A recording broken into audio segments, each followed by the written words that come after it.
la mañana en el continente americano. Cuando atardece en Europa y cae la noche en Asia. Así despierta el continente americano y transcurre el día y la noche en el resto del mundo. La mañana. Ahí vemos a Jeff Bezos, el hombre más rico del mundo, jefe de Amazon y de la compañía espacial Blue Origin. Ha develado un proyecto de vehículo de alunizaje que quiere despegar para transportar material y quizás también a humanos. ¿A dónde? Al polo sur de la Luna. Bezos no dio ninguna fecha para el primer lanzamiento de ese vehículo, pero dijo que estaría listo para cumplir con el proyecto, el objetivo marcado por la administración del presidente Donald Trump, que prevé enviar a humanos a la Luna de aquí hasta el 2024. Déjenme mostrarles algo.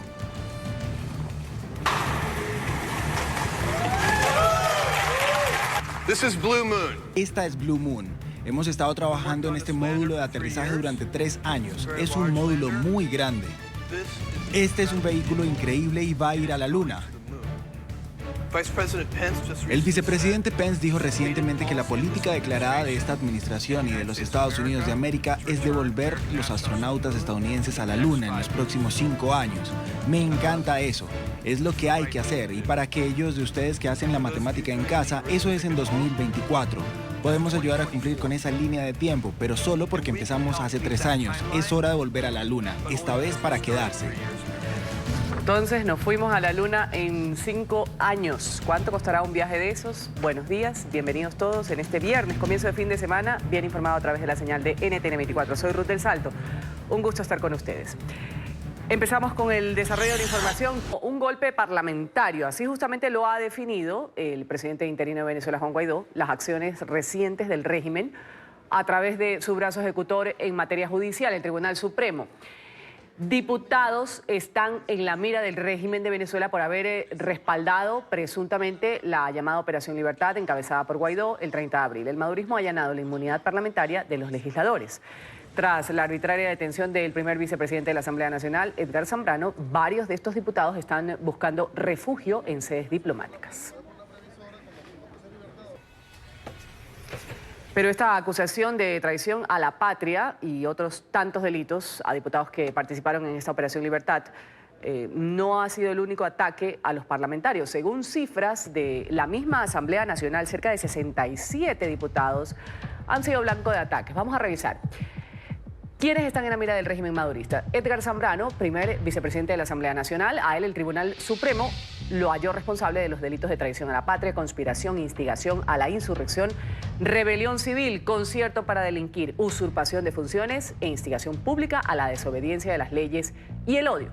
Por ello, la Sala Plena ha ordenado remitir la sentencia a la Asamblea Nacional Constituyente madurista para que determinara las acciones a tomar. También el fiscal general del régimen, Tarek William Saab, para que continuara con la tramitación de la causa penal correspondiente. El resultado, su detención el día miércoles pasado, calificada por la dirigencia política de secuestro.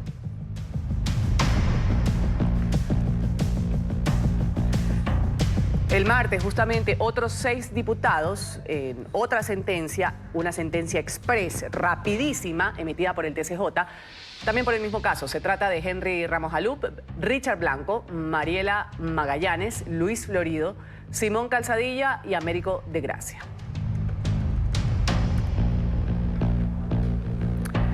El miércoles se han sumado otros 3. Estamos hablando de Freddy Superlano, Sergio Vergara y Juan Andrés Mejía. Vamos a revisar inmediatamente otros casos también. Algunos diputados perseguidos judicialmente, otros amenazados, han debido salir del país y continuar la lucha por el restablecimiento de la democracia en el extranjero. Los nombres como Julio Borges, expresidente del Parlamento, Gaby Arellano, José Manuel Olivares, Ismael García y uno de los exdirigentes chavistas, Germán Ferrer, quien abandonó las filas de la llamada revolución. Por supuesto, también vale recordar el caso de Freddy Guevara, quien también fue vicepresidente de la Asamblea Nacional y es dirigente nacional del partido Voluntad Popular. Hoy refugiado en la Embajada de Chile en Caracas desde el 4 de noviembre del 2017. Era asediado por el Servicio Bolivariano de Inteligencia ante la acusación de rebelión y otros cargos tras las protestas de este año en Venezuela. También asociado a Voluntad Popular, el partido que lidera a Leopoldo López, está Gilbert Caro, diputado que estuvo en prisión durante 17 meses, fue recapturado en la madrugada del 26 de abril, el 26 de abril pasado, un caso que también es calificado de secuestro por parte de la dirigencia política antimadurista. Al momento no se conoce de qué causas ni se ha seguido el proceso reglamentario con este diputado. Para cerrar este recuento, vamos a citar a Juan Requesens, diputado también. Tampoco se respetó su inmunidad o fuero parlamentario. Arrestado el 7 de agosto del 2018, es acusado del supuesto plan de magnicidio contra Nicolás Maduro, registrado el 4 de agosto en una parada militar. Hace 2 días, el día martes, ha cumplido 9 meses tras las rejas y aún no se ha completado la audiencia de presentación.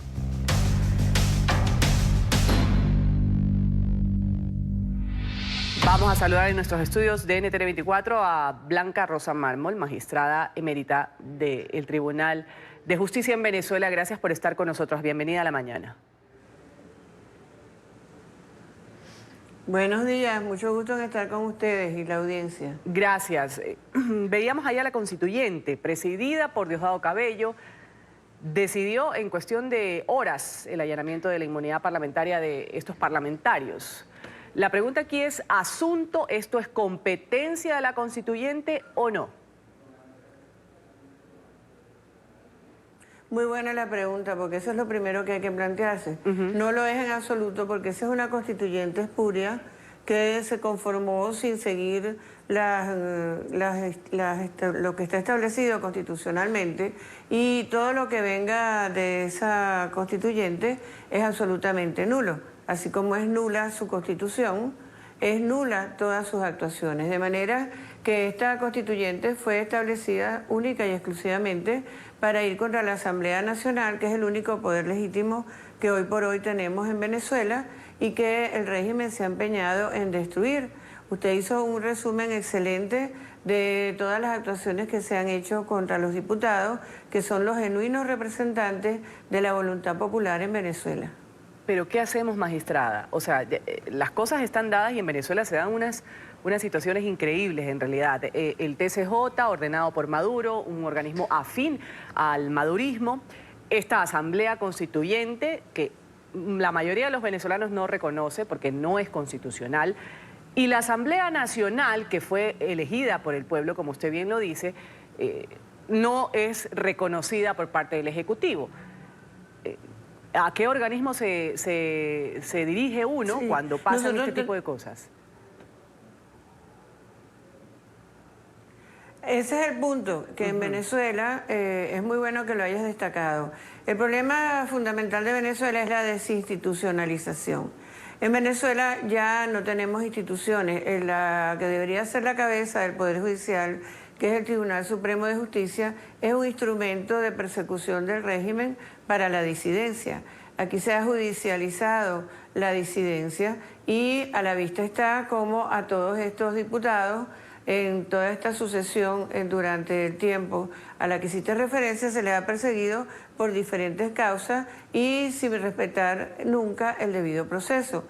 La inmunidad parlamentaria es como si no existiera en la Constitución venezolana, no se respeta y se acude a unas presuntas jurisprudencias, es decir, sentencias establecidas por este Tribunal Supremo írrito que está constituido por muchos magistrados que están usurpando funciones porque han sido sustituidos, muchos de ellos, y otros no llenan los requisitos para ser magistrados. Ese es el Tribunal Supremo que tenemos, que obedece al régimen. Por otra parte, tenemos una constituyente que pretende suplantar o sustituir a la verdadera representación ciudadana popular, que es la Asamblea Nacional, que como único poder legítimo que nos queda en Venezuela está siendo prácticamente exterminada con estos procedimientos últimos a los cuales has hecho mención, con la persecución de los diputados que han tenido que asilarse, que la prisión del primer vicepresidente de la Asamblea,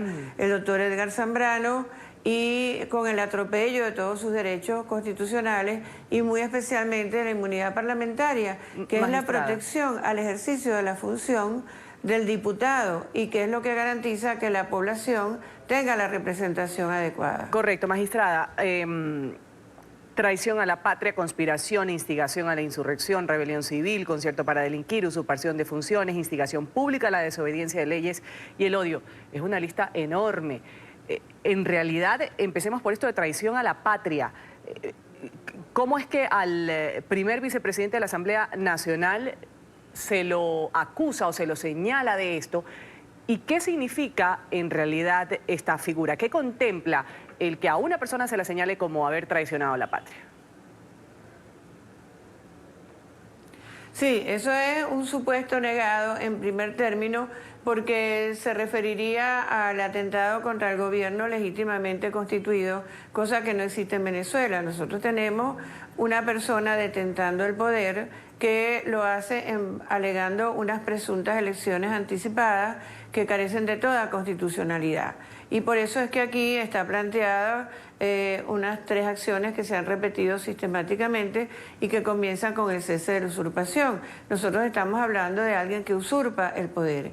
En esas condiciones es imposible que se plantee un delito de esta naturaleza. Igualmente, como tú lo señalabas, aquí se han hecho acusaciones o imputaciones en lapidación, podríamos decirlo, porque a unos mismos hechos se les atribuyen diferentes calificativos, diferentes delitos y bueno, la lista es larga, son como 7 u 8 delitos por unas pretendidas mismas acciones. ¿Qué se quiere con esto? En desconocimiento absoluto o en utilización falaz de lo que debería ser la justicia penal, imponerle sucesivamente las penas que se le adjudican a cada delito una tras otra con la idea de que la persona nunca salga en libertad.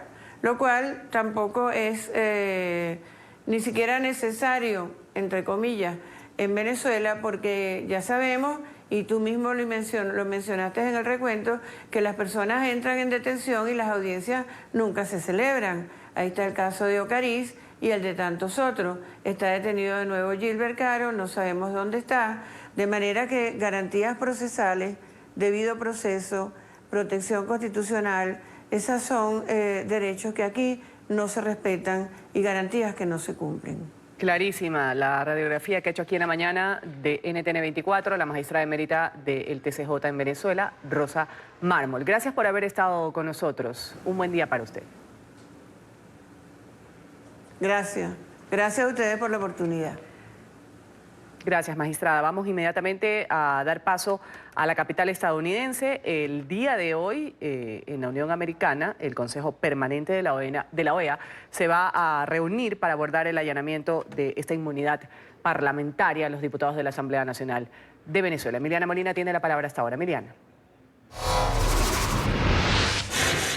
¿Qué tal? Muy buenos días. Pues la sesión extraordinaria está coordinada para hoy a las 3 de la tarde, hora local, para abordar la denuncia del presidente encargado de Venezuela, Juan Guaidó, quien ha calificado como un golpe al Parlamento la detención de su vicepresidente Edgar Zambrano y las acciones judiciales contra otros 10 diputados. La sesión extraordinaria se hace a petición de su embajador en la Organización de Estados Americanos, Gustavo Tarre. El gobierno en disputa, Nicolás Maduro, pretende por vías ilegales allanar las inmunidades parlamentarias, según el secretario general de la Organización de Estados Americanos, Luis Almagro. Zambrano fue detenido el miércoles por la noche por agentes del Servicio Bolivariano de Inteligencia Nacional. El SEBIN lo tuvo que trasladar en una grúa porque Zambrano se negó a salir de su vehículo.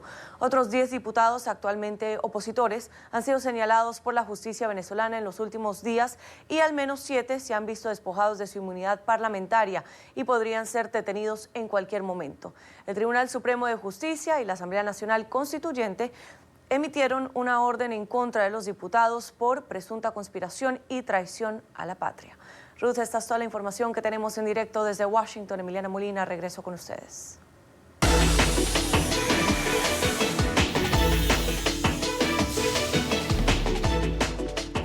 Joaquín El Chapo Guzmán ha pedido por medio de sus abogados que se le otorgue un permiso para salir al aire libre al menos 2 horas a la semana. Además, está solicitando poder comprar agua embotellada. En Nueva York, el tema lo desarrolla Alejandro Rincón. Alejandro.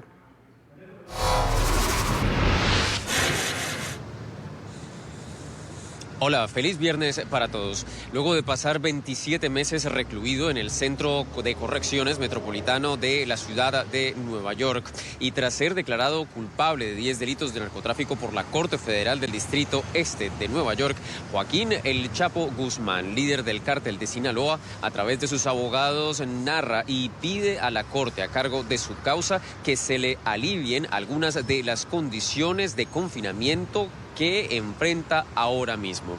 De acuerdo con una comunicación presentada ante el juez Brian Coogan a cargo de la causa, hay una serie de realidades que vive el capturado líder del cártel de Sinaloa. Por ejemplo, cuenta en una carta escrita por sus abogados que el aire acondicionado dentro de su celda es tan ruidoso que está utilizando ahora mismo papel higiénico para poder concentrarse y dormir. Además, asegura que el agua del grifo en su celda tampoco es del gusto del narcotraficante. Es por esta razón que pide directamente a la Corte que, por ejemplo, se le permita comprar 6 botellas de agua a la semana, que se le permita comprar también tapones para los oídos. Incluso las peticiones hechas por el Chapo Guzmán a la Corte indican que desea se le autorice salir al aire libre al menos 2 horas a la semana, dado que actualmente dentro de su celda la única actividad física que tiene es en el área de su propio lugar de confinamiento. Estas peticiones ahora mismo son puestas a consideración de la Corte, que se espera se pronuncie sobre este asunto en particular. Adicionalmente, las peticiones surgen luego de que también el pasado fin de semana el Chapo pidiera un cambio en su equipo de abogados. A través de una carta presentada a la Corte, él puso fin al contrato que tenía con el abogado de origen hispano Eduardo Valareso, de forma tal que ahora conserva solo un equipo de representantes que son originalmente ciudadanos de los Estados Unidos. En tanto que esta última novedad del caso representa sobre todo un movimiento nunca antes visto dentro del proceso del líder del cártel de Sinaloa ante la justicia de los Estados Unidos. Es todo lo que tenemos para ustedes por ahora. Continúen con más en el Centro Internacional de Noticias. Gracias, Alejandro, por ese reporte desde Nueva York. Vamos a hablar ahora de Santiago Silva, un niño que tiene 11 años de edad. Constantemente es víctima de acoso escolar. Cuenta que ha recibido golpes, insultos, malos tratos por parte de sus compañeros. Aunque su madre ha hecho todo lo posible, según dice, por detener este tipo de humillaciones, la escuela no ha dado la cara ante este hecho. La historia enseguida con Paola Cerna desde Miami. Paola. Hola, ¿qué tal? Muy buenos días. Pues es lamentable que a pesar de todas las campañas anti-bullying o para evitar que se presente este tipo de acosos en las escuelas, en algunas ocasiones las autoridades de los colegios aquí en Estados Unidos no hacen lo suficiente para controlar este tipo de situaciones o para prevenirlas. Este es el caso de Carol y su hijo Santiago, quien desesperada ante el bullying o el matoneo al que estaba siendo sometido su hijo y ante la ineficiencia del sistema escolar, decidió denunciar este caso a través de las redes sociales, lo cual ha conmovido al sur de la Florida. Hace cerca de 1 año y medio, Carol y Santiago comenzaron su nuevo proyecto de vida en la isla de Key Biscayne, en Florida. Con algo de nostalgia, Santiago ingresó entusiasmado a su nueva escuela. Sin embargo, las cosas no fueron como esperaban. Al principio me sentí como un poco ahí raro porque es nuevo, pero con tiempo me iba ajustando. Me han vuelto a decir cosas como gay, basura, perdedor, tryhard, y cosas que la verdad no se deben decir a uno al otro.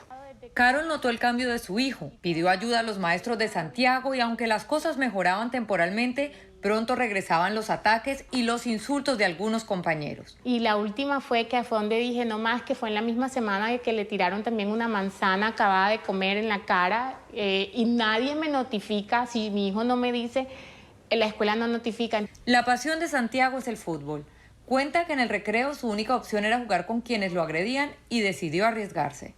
Tampoco es porque quería, porque ellos tenían la única pelota.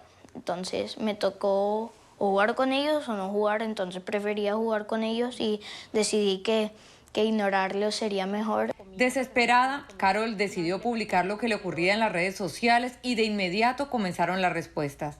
Carol es madre soltera, hace todo por su hijo y ha visto cómo lentamente se ha ido apagando. Entonces es un niño que fue rechazado por su talento, porque pinta y siempre están dándole, tratando de hundirlo. Y yo empoderándolo, pero llega un momento que tú dices, ¿cómo empoderas a un niño que tiene un matoneo diario. Santiago sufre además de ver a su madre luchando con esta situación. Dice que no entiende qué es lo que ocurre, pero le motiva haber tomado la iniciativa. Intento tratar a la gente bien y con mucho respeto, entonces no me parece justo, pero ahora creo que tengo que ser la voz para muchos niños que no se pueden defender y que tienen miedo. Las estadísticas que da el Centro de Estudios Pew al respecto hacen una revelación impresionante, y es que tan solo 4 de cada 100 adultos intervienen cuando ven un caso de bullying ocurriendo, y solo el 11% de los compañeros de un niño que está siendo acosado deciden intervenir. La información desde Miami, soy Paola Serna. Continúen con más desde nuestros estudios centrales. Muy buenos días. Un buen día, agradeciéndole su sintonía. Y vamos a revisar lo que es noticia con el expresidente de Brasil, Michel Temer, que ha pasado su primera noche en prisión, luego de entregarse a la policía en Sao Paulo. El exmandatario, de 78 años de edad, va a permanecer en prisión preventiva por sospechas de corrupción tras la revocación del habeas corpus, que fue dictado el pasado miércoles por un tribunal de segunda instancia. Temer ya había pasado 4 días tras las rejas durante el mes de marzo. En total, el expresidente brasileño enfrenta 6 procesos por corrupción.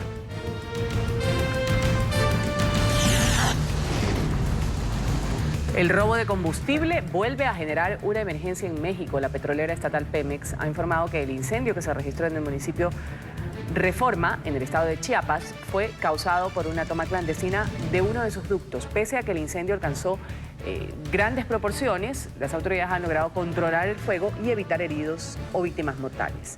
La compañía suspendió temporalmente la operación del ducto y va a permanecer vigilado por el ejército. El gobierno de López Obrador ha ignorado la petición de Juan Guaidó y ha recibido al embajador venezolano enviado por Nicolás Maduro. El representante diplomático enviado por el régimen madurista, Francisco Arias Cárdenas, llegó a México este jueves y ya se prepara para la presentación de las cartas credenciales. La policía de Los Ángeles, en California, ha incautado más de 1000 armas y una enorme cantidad de municiones en una vivienda de un exclusivo barrio de la ciudad.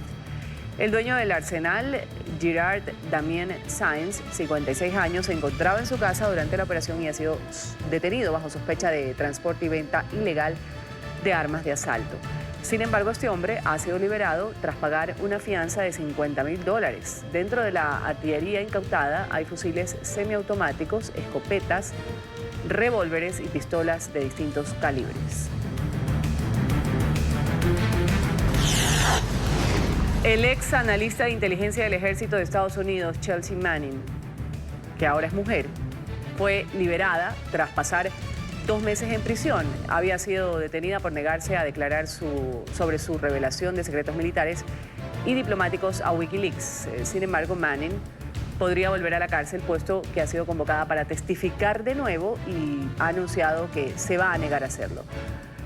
La ex analista filtró en el 2010 al portal Wikileaks más de 700.000 documentos clasificados sobre las guerras de Irak y Afganistán. En Venezuela no se cansan de alzar su voz de protesta. Docentes, periodistas se han unido para condenar el cierre de medios de comunicación en el país y también la persecución a comunicadores. El reporte enseguida con Oliver Fernández desde Caracas. Oliver, un buen viernes para ti. Un buen viernes para ti también, Ruth. Un placer saludarte desde la capital venezolana. Así es, 3 gremios importantes salieron a las calles a protestar este jueves. El gremio periodístico para exigir que vuelva la señal al aire de Radio Caracas Radio, una emisora que ha sido pionera en lo que es la libertad de expresión en Venezuela, la libertad de expresión que se ha generado desde hace más de 70 años con esta radio venezolana. También los profesores y maestros salieron a las calles para exigir mejoras en las instituciones. Ellos han contado el drama que se vive en los colegios venezolanos y sobre todo los niños que deben acudir a los colegios, también la deserción. Y por supuesto el gremio del transporte. Ellos han dicho que en Caracas de 18.000 unidades solo están funcionando 2.000. Pero vamos a ver el siguiente informe. La libertad de pensamiento ha sido criminalizada. Ciudadanos que no se pueden expresar libremente porque son perseguidos y periodistas que buscan difundir información son atropellados física y verbalmente. Son perseguidos, son maltratados, son golpeados, inclusive son privados de libertad. Les roban las cámaras, les roban los teléfonos. Los periodistas venezolanos en Venezuela tienen que actuar como si estuvieran en una zona de guerra. En una zona de guerra. En estos días un periodista no lo mataron porque tenía puesto un chaleco antibalas, porque si no lo hubieran matado. El 1 de mayo, que es lo que se está conmemorando, era el Día del Trabajador. En lo que va de año, 66 comunicadores han sido agredidos directamente y 254 trabajadores de la prensa afectados. Además, el régimen cerró Radio Caracas Radio, emisora que ha sido ejemplo de libertad de expresión en Venezuela. Eso es un hecho que atenta directamente contra uno de los pilares fundamentales de lo que han sido los medios de comunicación en Venezuela. Mientras tanto, los docentes se apostaron frente a la Universidad Pedagógica Experimental. El sueldo no les permite llevar una vida digna. Aristóbulo Isturi, te pedimos que renuncies, irresponsable, traidor. Has acabado con la educación de Venezuela. Las condiciones de los niños a la hora de asistir al colegio son precarias. Muchos se desmayan, otros intercambian uniforme y la deserción está acabando con la educación. Por ejemplo, que dos hermanos estudian en el mismo plantel para que uno se quite la camisa, se vaya del liceo, falta las últimas clases para que su otro hermano entre con la misma camisa porque no tienen cómo poder. Nosotros, de los cuadernos que quedan de años anteriores, le hacemos cuadernos a los muchachos porque sus padres no tienen cómo. Los transportistas también salieron a las calles. Los bajos sueldos mantienen colapsado al sector. De 18.000 unidades que operaban en Caracas, solo quedan 2.000. Es que no tienen ni para comer, mucho menos para mantener el transporte. Porque Nicolás Maduro no va a poder resolver no el problema del transporte, el problema de la electricidad, el problema de la alimentación, el problema de la seguridad, el problema de los servicios públicos domiciliarios que hoy están colapsados y que hoy el pueblo venezolano agoniza en sus viviendas cuando no tiene una arepa retiene masa para poderle dar a su hijo. Esto es un problema de hambre y de hambre a toda escala. Y la única forma de resolver el problema de hambre que hoy vive el pueblo venezolano es el cambio de gobierno.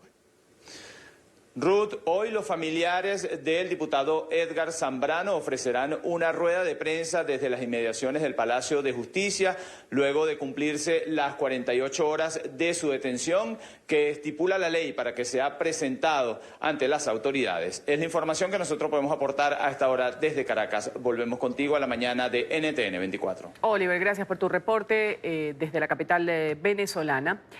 Vamos ahora a hablar de una profesora que dejó una huella inolvidable en sus alumnos, Ubaldina Morales, mejor conocida como la maestra Uba. Antes de fallecer, entregó la mitad de su vida, 30 años, a construir espacios para la educación y la formación de buenas personas. Esto sucedió en Tumaco, en el occidente de Colombia. Esto es Hazañas Maestras de nuestra cadena aliada Noticias RCN.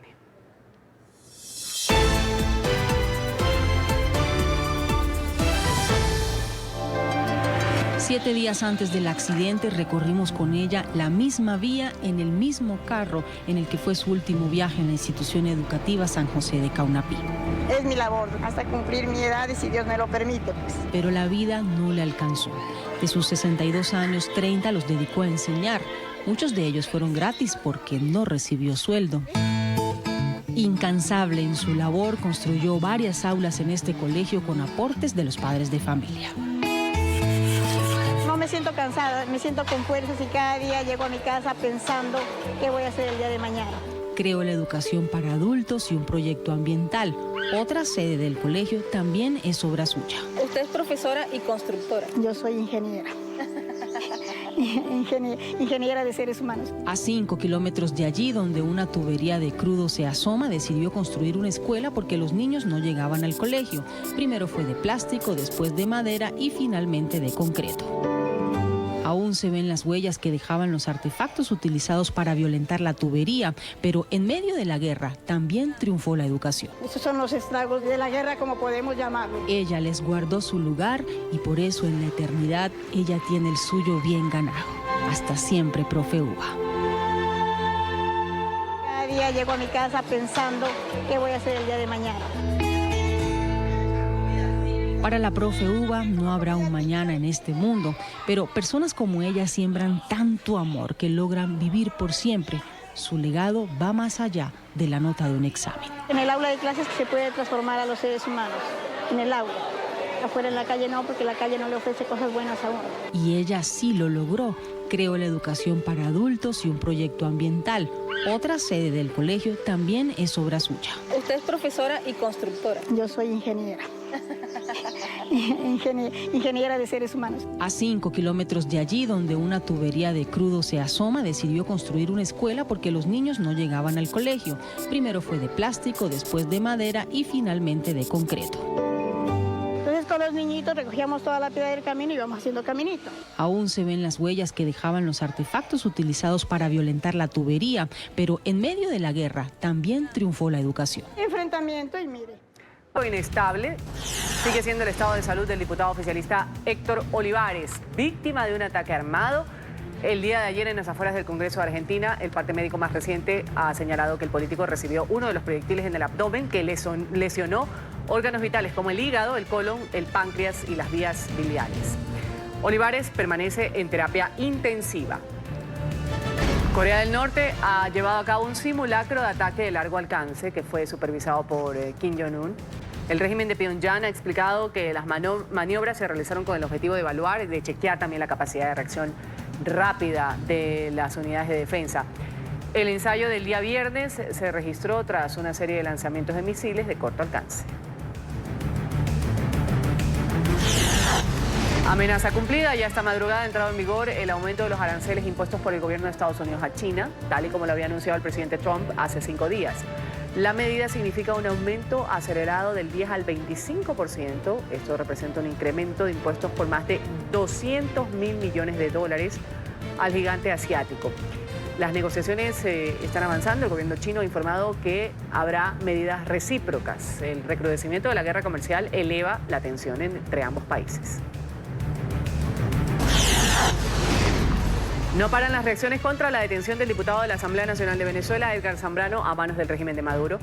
El secretario de Estado, Mike Pompeo, de Estados Unidos, ha exigido la liberación inmediata del parlamentario antimadurista. En un comunicado que ha sido divulgado por la oficina encargada de la diplomacia estadounidense, el alto funcionario ha calificado la detención como ilegal e inaceptable. Este es un ataque a la independencia del poder legislativo democráticamente elegido de la nación y es parte de los continuos intentos del régimen de Maduro de aplastar la disidencia y el libre debate en Venezuela. Este asalto a la Asamblea Nacional debe servir como un llamado a la región y al mundo de que la dictadura no está interesada en soluciones constitucionales a los problemas del pueblo venezolano. Edgar Zambrano debe ser liberado inmediatamente. Y se le chispoteó a Maduro como el Chapulín Colorado. Durante un acto de graduación de médicos comunitarios en Caracas, Maduro afirmó que recientemente un grupo de uniformados había llegado desde Cuba. De manera inmediata se dio cuenta, corrigió, aseguró que había sido una equivocación, un lapsus. El momento se ha hecho viral en redes sociales, ha generado por supuesto rechazo entre ciudadanos que repudian la injerencia cubana. Recientemente tuvimos que traer un grupo de 500 soldados cubanos, perdón, se me chispoteó. 500 soldados de la salud, batas blancas, venían con su uniforme bata blanca. Recientemente tuvimos que traer 500 médicos especialistas cubanos para los hospitales, para los CDI. En Colombia, la Fiscalía General de la Nación continúa con las investigaciones sobre el atentado contra la líder social Francia Márquez. El ente ha confirmado esta madrugada la captura de un menor de 17 años en el municipio de Caloto, departamento del Cauca, suroccidente del país. Según la policía, este joven sería uno de los autores materiales de los hechos ocurridos el pasado 4 de mayo. Márquez y su grupo de trabajo fueron atacados con armas, con granadas, cuando preparaban una reunión para los diálogos con el gobierno en el marco de los acuerdos que mantiene la administración de Iván Duque con la minga indígena. En los hechos, 2 personas resultaron heridas.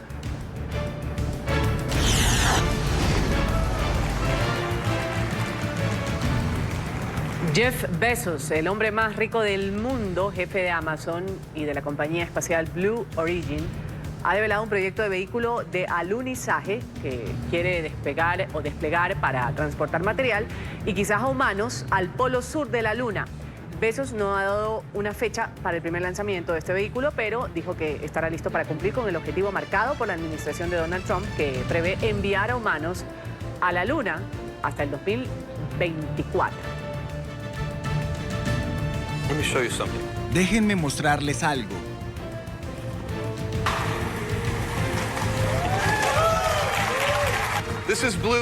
Esta es Blue Moon. Hemos estado trabajando en este módulo de aterrizaje durante 3 años. Es un módulo muy grande. Este es un vehículo increíble y va a ir a la Luna. El vicepresidente Pence dijo recientemente que la política declarada de esta administración y de los Estados Unidos de América es devolver los astronautas estadounidenses a la Luna en los próximos 5 años. Me encanta eso. Es lo que hay que hacer, y para aquellos de ustedes que hacen la matemática en casa, eso es en 2024.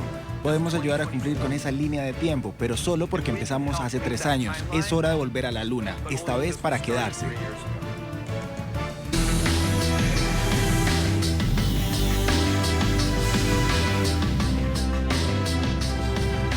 Desde Madrid, el alto consejero para el post-conflicto en Colombia ha asegurado que el proceso avanza, pero no con los tiempos esperados. Emilio Archila ha dicho que su trabajo se ha visto afectado en la frontera con Venezuela por el alto flujo de migrantes. Marcelo Moncayo tiene el reporte a esta hora. Marcelo. Hola, ¿qué tal? Un saludo para todos ustedes en la mañana, amigos televidentes. Este día muy temprano, desde Casa de América, se pronunció Emilio José Archila, alto consejero presidencial de Colombia para la estabilización y la consolidación del proceso de paz. Desde ese escenario, Archila aseguró que el gobierno de Colombia no puede asegurar que la Jurisdicción Especial para la Paz esté blindada para evitar la presencia de falsos guerrilleros en las listas entregadas por las FARC con los nombres de las personas que quieren acogerse a ese proceso y recibir los beneficios que ofrece el Estado colombiano. Quisiera decir que sí, pero no hay nada cuando se trata de procesos jurídicos en que uno pueda categorizar como absolutamente blindado. Digamos, la justicia es la justicia. Digamos, lo que sí comparto con usted es la preocupación de que tengamos los mejores instrumentos posibles para poder evitar que eso ocurra. Amigos televidentes, además Archila aseguró que la implementación de los acuerdos de la frontera se ha visto perjudicada por la gestión de Nicolás Maduro, que obliga a que miles de venezolanos se desplacen hasta territorio fronterizo colombiano. Las consecuencias que tiene para nosotros que el usurpador Maduro siga ahí son casi comparables con los descriptores que utilicé para el narcotráfico. Digamos, trae todos los males posibles. El usurpador Maduro está fomentando el narcotráfico. El usurpador Maduro recibe a los terroristas del ELN. El usurpador Maduro, cuando presionamos militarmente a la gente del ELN, no acepta que se vayan para allá. Nosotros inclusive tenemos la idea de que no solo están apoyando y permitiendo el narcotráfico, sino también el comercio ilegal de oro. Hace un poco más difícil el trabajo de la implementación por muchas razones. Se ha presionado nuestro sistema de educación, se ha presionado nuestro sistema de salud. En las zonas aledañas, Cúcuta tiene hoy en día el índice de desempleo más alto de ninguna otra de las ciudades, y esa es una de las zonas PEDET. Entonces, pues, no, obviamente ninguna de estas condiciones ha afectado la voluntad del presidente de seguir recibiendo y de seguir apoyando a todos los venezolanos, a quienes consideramos nuestros hermanos. Ciertamente, si Maduro sigue ahí, mi trabajo es mucho más difícil. Este es el informe. Sigan ustedes con más aquí en La Mañana de NTN 24. Hasta pronto. Todos por su sintonía con La Mañana de NTN 24. Enseguida que